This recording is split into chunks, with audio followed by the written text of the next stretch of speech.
He was 18 years old when he inherited a key to a secret buried under the ground. And what he discovered there would change not just his life, but the lives of an entire town.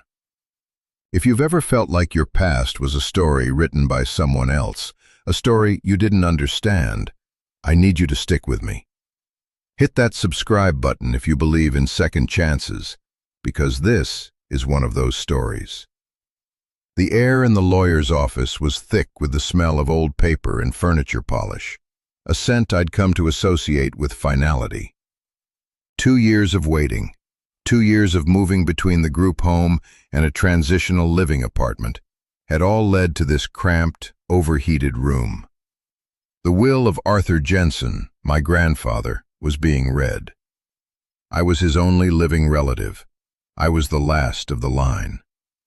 Mr. Davies, a man whose face seemed permanently fixed in an expression of mild disappointment, read the document in a monotone drone. The language was stiff, full of heretofores and in witness whereofs, a language designed to keep people like me at a distance. I understood the gist of it.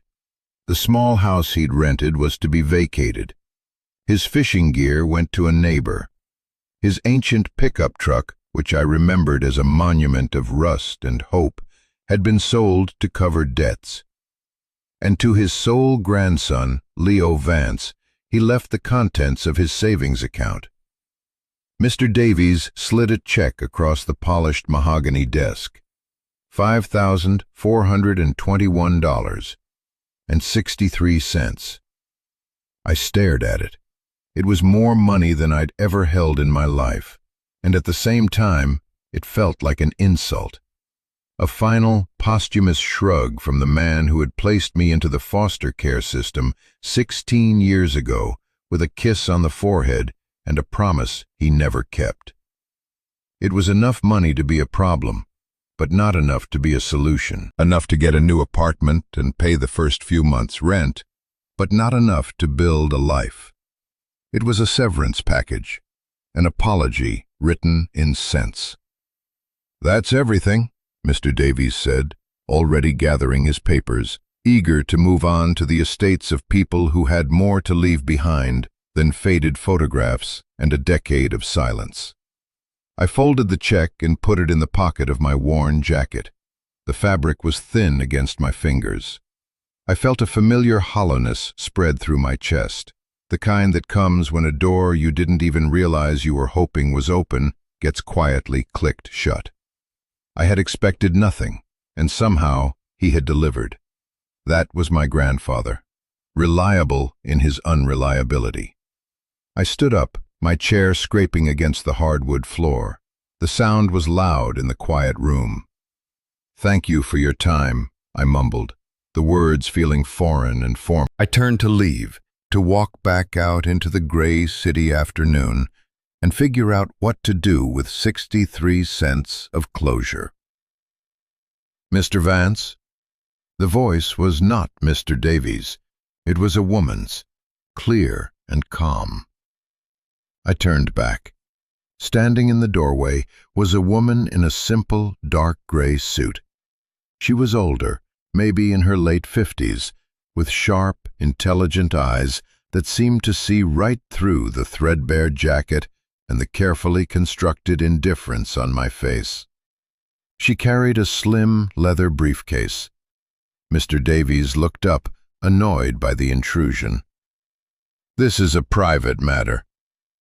"It is," the woman agreed, her gaze never leaving mine. "And I am here on behalf of Mr. Jensen's private trust. My name is Evelyn Albright." She stepped into the room and offered me a hand. Her grip was firm, cool. "I am Arthur's other lawyer, the one he hired for the things that mattered." The jab at Mr. Davies was so subtle it was almost invisible, a slight narrowing of her eyes. He huffed, but said nothing. Miss Albright turned her full attention to me. "Your grandfather left you something else, Leo, something that couldn't be addressed in a standard will." From her briefcase, she produced a thick manila envelope. It wasn't sealed with a clasp, but with a thick red wax seal stamped with a simple, unfamiliar crest, a stylized tree with deep roots. She broke the seal with a practiced flick of her thumbnail and slid out 2 items. The first was a folded, yellowing document, a deed. The second was a single, heavy iron key. It was old, skeletal, and looked like it belonged to a castle dungeon, not the modern world. "What is this?" I asked, my voice barely a whisper. "This," she said, tapping the deed, "is the title to a parcel of land, 40 acres in unincorporated Blackwood County. It is now yours, free and clear, no liens, no taxes owed." She then picked up the key between her thumb and forefinger and held it up. It glinted under the fluorescent office lights. "And this is the key to the property, or more specifically, to what is on the property." I took the key from her. It was heavy, shockingly so. The cold metal seemed to suck the warmth right out of my hand. I looked from the key to the deed, my mind struggling to connect the pieces. My grandfather was a retired groundskeeper. He lived in a rented 2-bedroom house that always smelled faintly of fertilizer and old coffee. 40 acres? A special key? "I don't understand," I said. "He had nothing. He worked for the city parks department." Ms. Albright's expression softened, but only slightly. "Arthur was a man of many layers, Leo. Most of them he kept hidden. The deed is for the land. The key is for the subterranean storage facility located on it."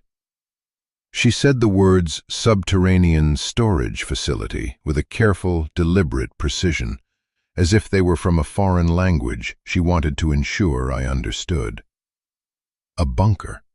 He'd left me a bunker. The word hung in the air between us, absurd and terrifying. My mind flashed with images of doomsday preppers and conspiracy theorists. Was that who he was? The quiet man who taught me how to tie a fishing knot. Was he secretly waiting for the end of the world out in the woods?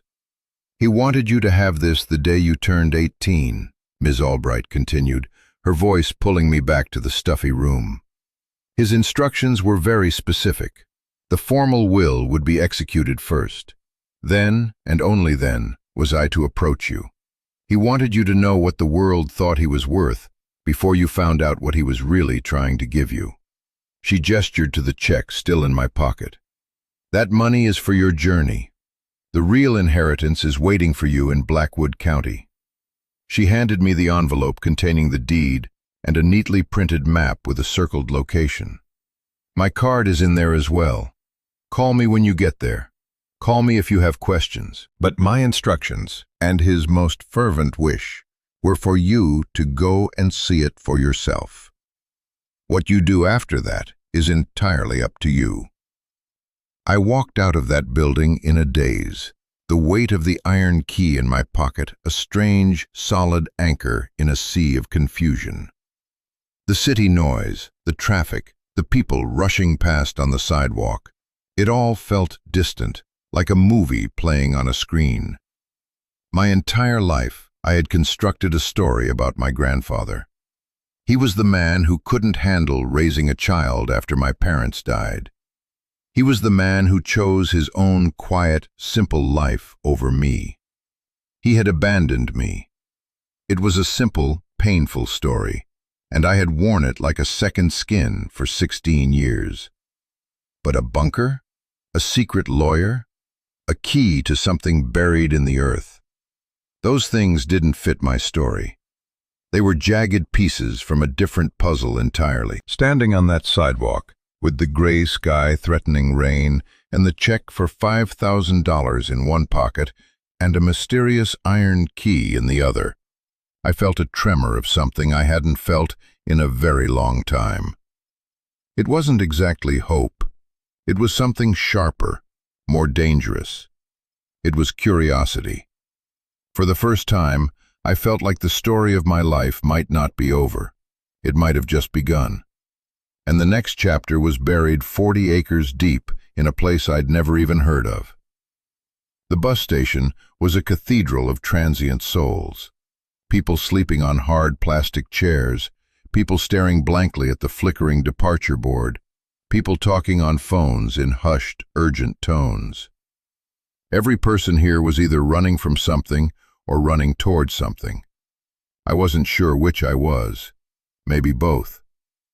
I walked up to the counter, the iron key a cold, heavy presence in my pocket. The woman behind the glass looked tired, her name tag reading Brenda. "A ticket to Blackwood County, please," I said. My voice sounded thin. Brenda didn't even look at the map I had. She just squinted at me. "There's no bus station in Blackwood County, kid. The closest we get is a crossroads stop called Miller's Point. From there, you're on your own." She pointed a long, painted fingernail at a spot on a faded map taped to the counter. It was a tiny dot in a vast sea of green that represented state forest land. "It's about 20 miles from Miller's Point to the county line. You got a ride?" "I'll figure it out," I said, trying to sound more confident than I felt. I pushed a $100 bill from Arthur's inheritance under the glass. The journey was already eating away at the world's valuation of my grandfather. It felt strangely appropriate. The bus ride was 16 hours long, with 2 transfers in cities I'd only ever seen on TV. I sat by the window, watching the landscape change. The dense, vertical world of the city flattened out into sprawling suburbs, then faded into endless stretches of farmland. The farms gave way to rolling hills, and finally the hills grew into mountains thick with pine and shadow. With every mile, I felt like I was traveling not just across the country, but back in time. My mind was a chaotic slideshow of memories. My grandfather, Arthur, wasn't a ghost to me. He was a collection of faded snapshots. I remembered the rough, calloused feel of his hand holding mine as we walked through a park. He was pointing out different kinds of trees, oak, maple, birch. He knew all their names.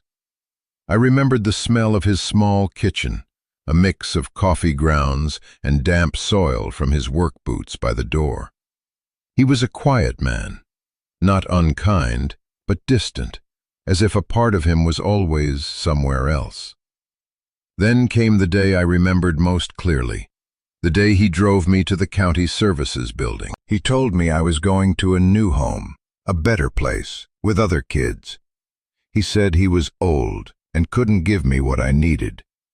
His voice was steady, but his eyes were a storm of something I couldn't name. I was too young. I just cried. I begged him not to leave me. He knelt down, his knees cracking, and gave me that one last kiss on the forehead. "Be a good boy, Leo. Be strong." Then he walked away and never looked back. For years, I hated him for that.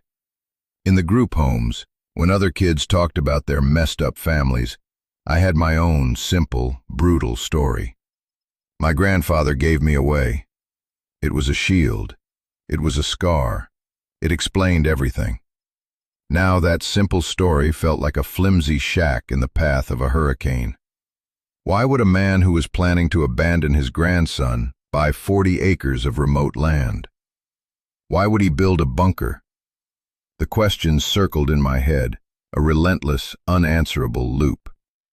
The other passengers on the bus were ghosts to me. We were all trapped in this metal tube. We're all trapped in this metal tube, hurtling through the dark, each of us alone with our own story. I must have fallen asleep because I woke with a jolt as the bus hissed to a stop. The driver's voice crackled over the intercom. "Miller's Point. This is Miller's Point." I looked out the window. There was no town. There was just a gravel pull-off on the side of a 2-lane highway. a single flickering street lamp, and a weather-beaten wooden sign that said, Miller's Point, population 42. Across the road was a combination gas station and general store, its windows glowing with a weak yellow light. It was the only sign of life for miles in any direction. The mountains loomed around us, black and immense against the star-dusted sky. I grabbed my backpack, which held a change of clothes, a flashlight, and some food I'd bought, and stumbled down the steps into the cold night air. The air was different here. It was clean and sharp, smelling of pine needles and damp earth. It was so quiet. After a lifetime of city noise, the silence was deafening. The bus pulled away, its red taillights shrinking into the darkness, leaving me utterly alone. A profound sense of doubt washed over me. What was I doing here? Chasing a ghost based on a cryptic inheritance from a man I barely knew? This could be a joke, a cruel, elaborate prank. I could be stranded in the middle of nowhere for nothing. The weight of the key in my pocket felt foolish now, not mysterious. I took a deep breath, the cold air stinging my lungs. I had a choice.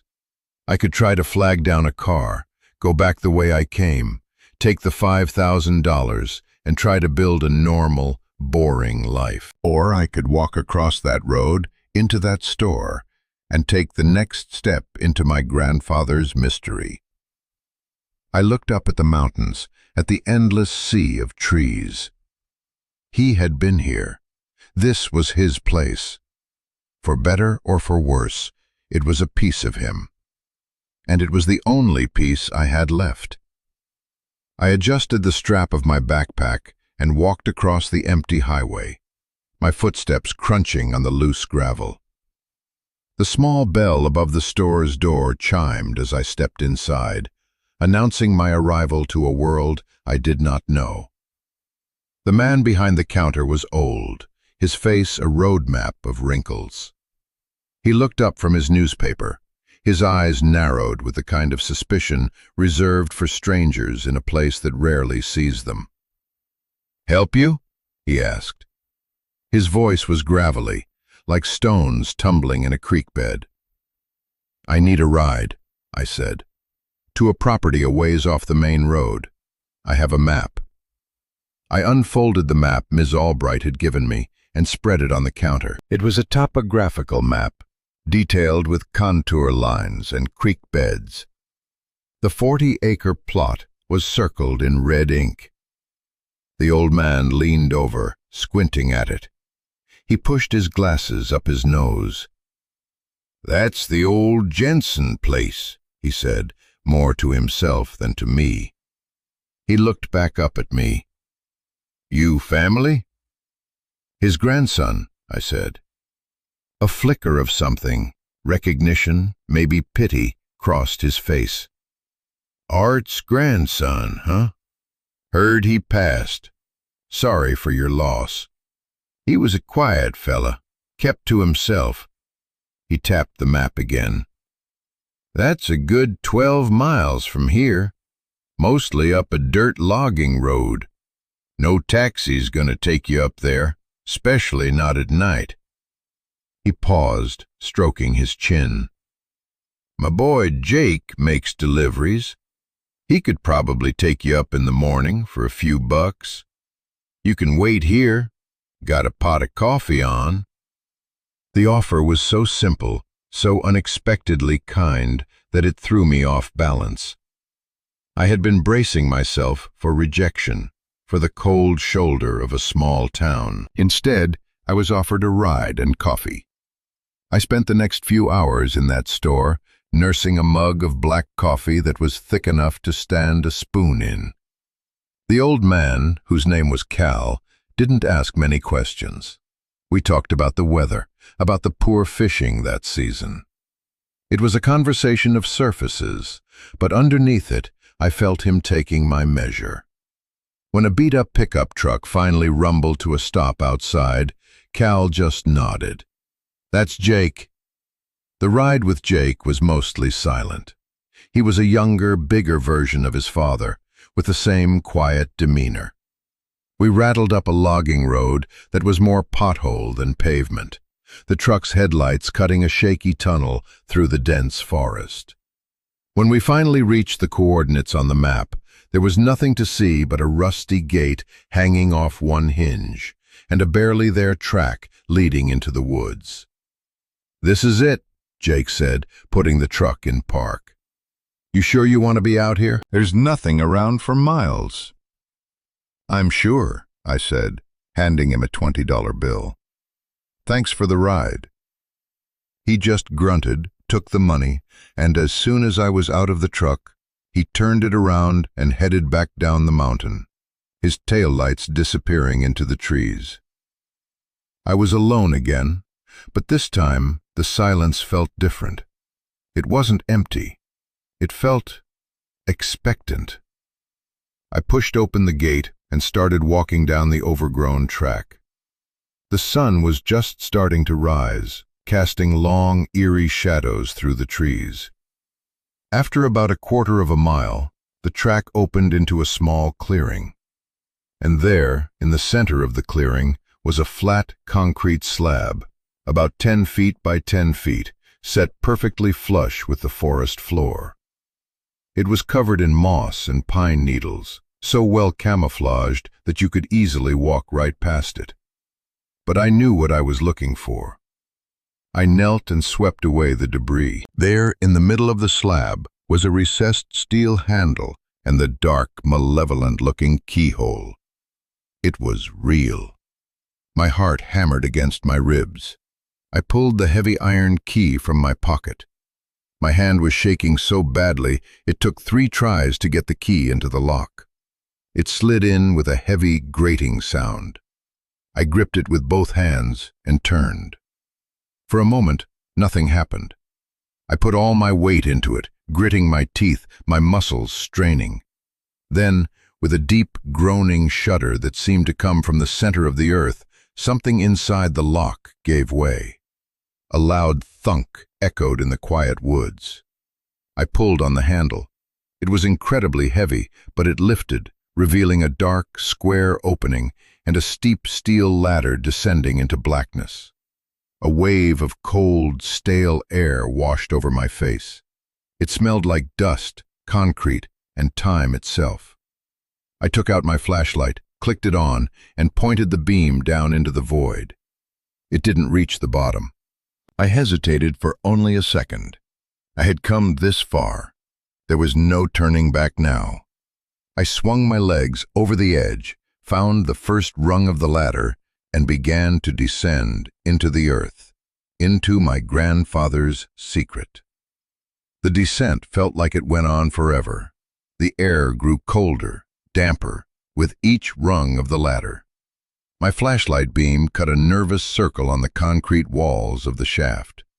Finally, my boots hit a solid floor. I was in a small, square room, no bigger than a closet. Facing me was a single, heavy steel door, like a bank vault. A large wheel was set in its center. I grabbed the wheel with both hands and pulled.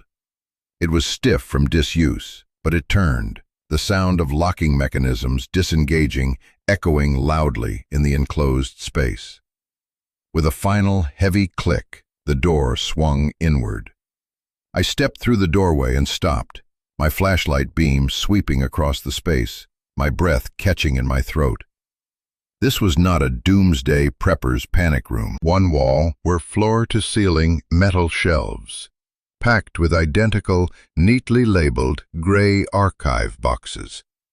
Hundreds of them. In the center of the room was a simple wooden desk with a sturdy chair.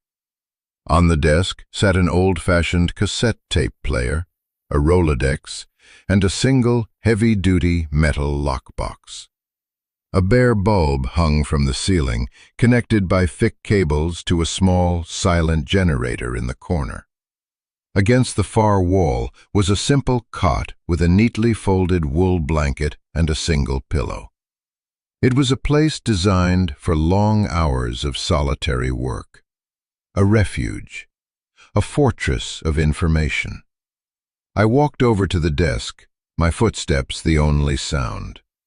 The air was still, heavy with the weight of years. I ran my fingers over the smooth, cool metal of the lockbox. It was locked, of course.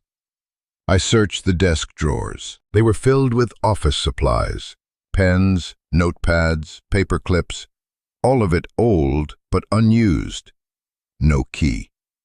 I started to check the shelves, running my flashlight over the labels on the boxes. They weren't labeled with dates or simple names. They were codes. AC-1998-F, BXG-2003-T, RCM-2001-P. It was a system, a cipher I didn't understand. Frustration began to bubble up inside me. I had come all this way, descended into this concrete tomb, only to be faced with another locked door, another secret I couldn't access. I sat down in the desk chair. It creaked under my weight. I put my head in my hands, the silence pressing in on me. What had he been doing down here? What kind of groundskeeper needed a secret underground archive? I felt a surge of the old anger. Even in death, he was keeping me at a distance, leaving me with riddles and locked boxes. I slammed my hand down on the desk in frustration. The sound was shockingly loud, and in the ringing silence that followed, I heard a tiny metallic rattle from the desk itself. I ran my hands along the underside of the desktop. My fingers brushed against something taped to the wood, hidden deep in the back corner. I peeled it off. It was a small, flat key, the key to the lockbox. My hand was trembling again as I inserted the key into the lockbox. It turned with a satisfying click.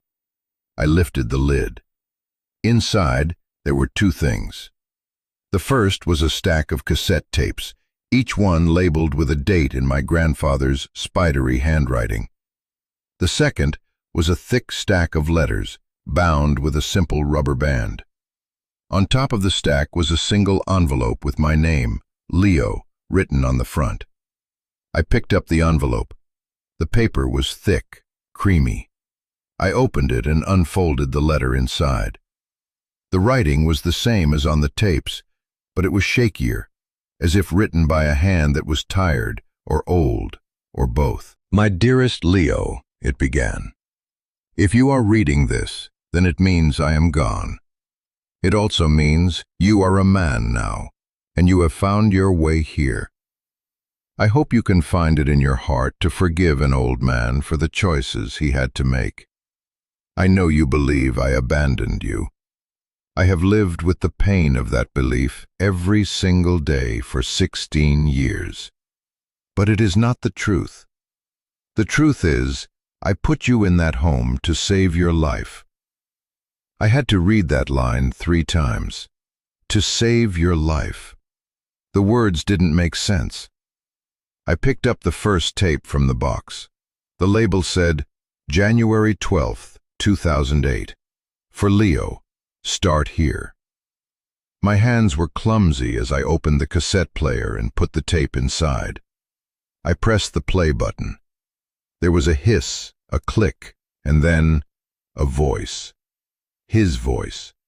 Older than I remembered, rougher, but unmistakably him. It was a voice from the grave. "Leo," my grandfather began, his voice raspy, filled with a weariness that seemed to settle into my bones. "I don't have much time, and there's so much I have to tell you. I'm going to try to lay it all out, the truth. I wasn't a groundskeeper's son, not really. That was my retirement.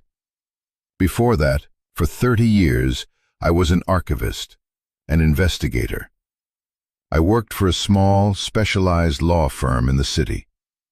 We didn't handle divorces or petty theft. We went after giants, corporations that poisoned rivers, that sold faulty products, that covered up their crimes to protect their profits. My job was to find the paper trail, the one memo, the buried report, the falsified study that they thought no one would ever find. I was good at it. I was the ghost in their machine. I sat there, frozen in the cold, still air of the bunker, the sound of his recorded voice filling the silence. It was like listening to a stranger. Died, he continued, and his voice died. He continued, and his voice hitched, just for a second, a crack in the stoic facade. It wasn't an accident. Not really. They were both so young, both of them getting sick with the same rare form of cancer within months of each other. The doctors called it a tragedy, a statistical anomaly. I called it a crime scene. Your mom and dad lived in a little town called Harmony Creek. They had bought a small house there right after you were born. They thought it was paradise. What they didn't know, what no one knew, was that the biggest employer in that town, a chemical company called Omnigen, had been using the local landfill to dump unregulated industrial waste for over a decade. It was seeping into the groundwater, into the wells, into the faucets of every home in that town, including theirs. The flashlight on the desk flickered. I fumbled to turn on the bare bulb hanging from the ceiling. A hum started up from the generator, and the room was flooded with a harsh, sterile light. I needed to see. I needed the light. I felt a cold dread creeping up my spine. I had never known the details of my parents' deaths. The social workers had always used vague, gentle terms. A terrible illness. They were very sick. I never pushed for more. It hurt too much. I started digging, Arthur's voice rasped from the speaker. On my own time, off the books. I knew what these companies were capable of. I knew how they buried their sins. I used every skill I had. I found a disgruntled former employee. I found shipping manifests that were supposed to have been shredded. And I found the memo. The smoking gun, Leo. A confidential internal risk assessment from Omnigen's own scientists, warning the board of directors that the levels of contamination in Harmony Creek were critical. That a cancer cluster was not just likely, but inevitable. They knew. They knew what was happening to your parents, to their neighbors, and they did nothing. They weighed the cost of a potential lawsuit against the cost of a proper cleanup, and they chose to let people die. I felt sick. I stood up and walked over to the shelves, pulling down one of the gray boxes at random. The label was OG-HC-1996. Omnigen, Harmony Creek. I lifted the lid. It was filled with documents, lab reports, water sample analyses, stacks of papers filled with chemical formulas and toxicity warnings. It was all here, the evidence of a mass poisoning. I was going to destroy them, my grandfather said, his voice now a low, dangerous growl. I was going to bring the full force of the law down on them.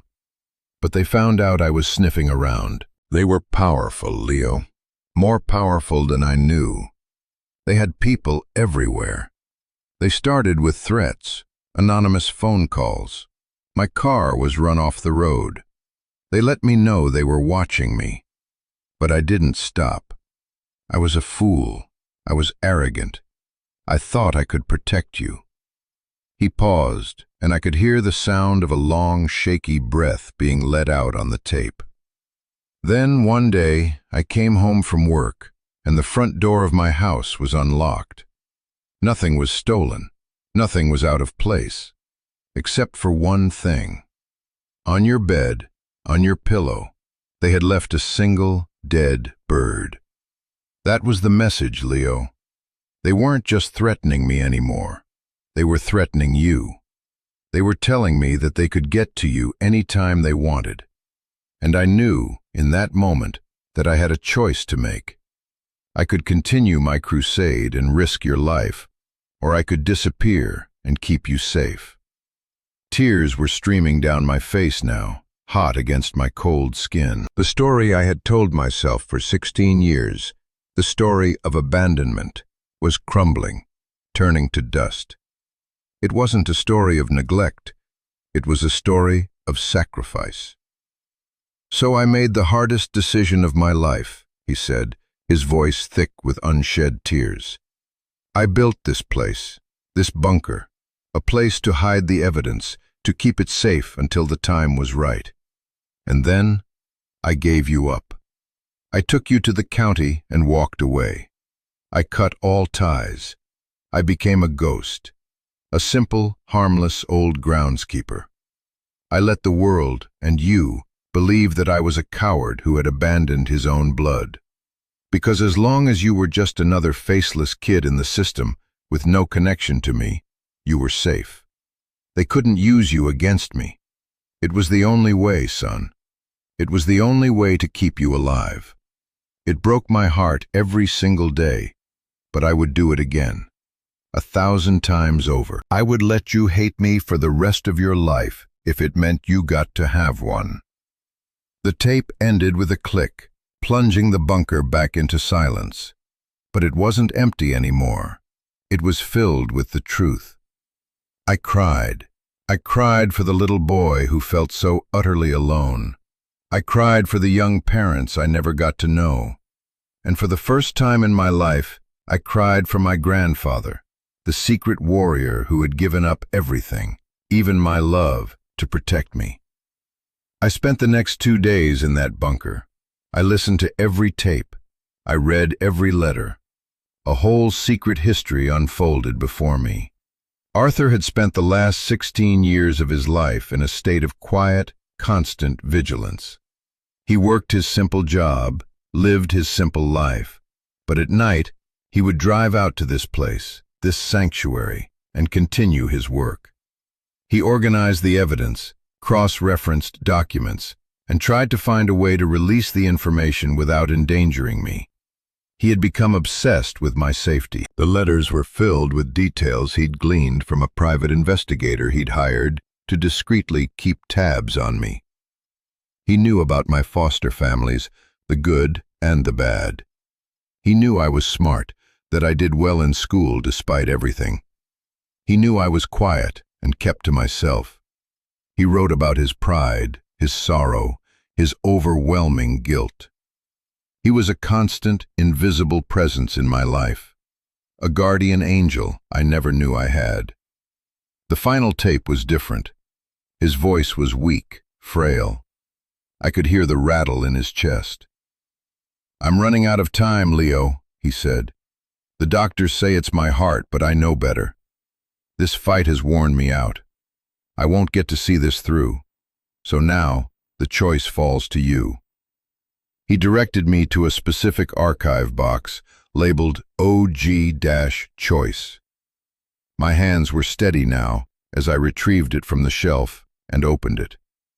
Inside, there were 2 documents. The first was a formal, legally binding whistleblower complaint, fully prepared and ready to be filed, detailing all of Omnigen's crimes, complete with a catalog of the evidence stored in the bunker. It just needed a signature, my signature, as his heir. The second document was an offer, a settlement. It was dated 5 years ago, addressed to my grandfather. Omnigen had clearly realized he would never give up, so they had tried to buy him off.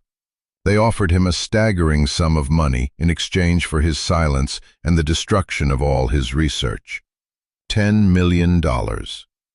A letter from Ms. Albright, tucked in with the offer, explained that Omnigen had made the offer in perpetuity to him or his legal heirs. The company was so terrified of this information getting out that the offer was still on the table. $10 million to make it all go away. "You have 2 paths before you, son," Arthur's voice echoed in the bunker. You can take their money. God knows you deserve it. Take it and live a good life, a safe life. Build something for yourself. There is no shame in that, none at all. Or you can finish what I started. You can sign that complaint. You can give those people in Harmony Creek the justice they deserve, the justice your parents deserve. But if you do, they will come for you, Leo. They will try to silence you, just like they tried to silence me. They will try to crush you. It will be a long, hard, dangerous fight. He coughed, a dry, painful sound. I can't make that choice for you. It has to be yours. Whatever you decide, know that I love you. Know that I have always been proud of you. Be a good man, Leo. Be strong. The tape clicked off for the last time. The silence that followed was the heaviest of all. I sat at that desk, staring at the two documents. On my left, a life of unimaginable wealth and security. An escape from the poverty and uncertainty that had defined my existence. I could go anywhere, be anyone. I could finally be free. On my right, a legacy, a war, a chance for justice, wrapped in a guarantee of danger and struggle. My grandfather's entire life, his entire sacrifice, had led to this single moment, this choice that he had left in my hands. I felt the weight of it all pressing down on me, the concrete walls of the bunker feeling less like a sanctuary and more like a tomb. Who was I? Was I the scared kid who just wanted a safe place to land? Or was I Arthur Jensen's grandson, the last of the line, the one who had to finish the fight? Have you ever been at a crossroads like that? A moment where you have to choose not just what to do, but who to be. If this story is hitting you, if you understand the weight of a choice that defines you, let me know in the comments. I read them all, and I think it's important we share these moments, because it reminds us we're not alone in our struggles. For me, sitting there in the silence, I felt more alone than ever. I turned off the light and sat in the dark. The two documents laid out before me like a tarot reading of my future. The darkness was absolute, a perfect, silent black. For the first time, I understood why he built this place. It wasn't just for hiding things. It was a place to think. A place where the noise of the world couldn't reach you, and all you were left with was your own conscience. I thought about the $5,000 in my wallet, the world's price for my grandfather. I thought about the kids I grew up with in the system, kids who would have given anything for the chance at a life that $10 million could buy. Then I thought about the faded photograph of my parents I'd found in the lockbox. They were smiling, young, and so full of life. They were standing in front of their new house in Harmony Creek, a house they thought was a paradise, but was really a death trap. I thought about the other families in that town, the other parents, the other children who had their lives stolen from them by a corporate balance sheet. My grandfather had given up everything to protect me. He had endured my hatred. He had lived a life of lonely exile, all to give me this choice, to give me a life. What kind of life would it be if I bought it with the blood money of the people who killed my parents? What kind of man would I become? I fell asleep at that desk, in that cold, dark, silent place, and for the first time in years, I dreamed of my grandfather. We were fishing. He was smiling, and he was free. When I woke up, the sun was streaming down the ladder shaft, a single bright column of light in the darkness. I knew what I had to do. There was no other choice. Not for me. Not anymore. I took out a pen from the desk drawer. The ink was dry, so I found another. I spread the whistleblower complaint out on the desk, the paper crisp and important. I found the line at the bottom, next to the space for the complainant's signature. With a hand that did not shake, I signed my name, Leo Vance. Then I picked up the settlement offer, the $10 million, the easy life. I held it in my hands for a long moment, feeling the weight of the future I was giving up. Then I tore it in half, and then in half again, and again, until it was just a pile of confetti on my grandfather's desk. I packed a single archive box with the most critical evidence, the OmniGen memo, the lab results, my parents' medical files. I took the letters and the tapes. I left everything else as it was, a silent monument to my grandfather's long war. I climbed the ladder back into the world. The sunlight was blinding, the air fresh and clean. The world felt new, like it had been remade. I walked the 12 miles back to Miller's Point. I didn't try to hitch a ride. I wanted the time to think. The walk was long, but my body felt light, energized. On the first ring, Evelyn Albright. Her on the first ring. Evelyn Albright. Her voice was as calm and professional as ever. "It's Leo Vance," I said. "I've been to the property. I've made my decision." There was a pause on the other end of the line. I could hear the faint sound of her breathing. "And?" she asked, her voice tight with anticipation. "I'm not taking the money," I said. "I'm signing the complaint. I'm going to finish what he started." For the first time, the professional calm in her voice broke. I heard a sound that was half a sob, half a laugh. "Arthur, you magnificent old fool," she whispered, to herself, not to me. "He did it. He actually did it." She cleared her throat, her composure returning. "Okay, Leo, okay. Listen to me very carefully. Do not talk to anyone. Do not go back to the city. I'm going to make some calls. A team will come to you. Where are you right now?" "A general store in a place called Miller's Point." "Stay there," she commanded. "I have a contact, a journalist I've trusted for years. He's the best. He'll meet you there. He'll help us get the story out before they can bury it, or you.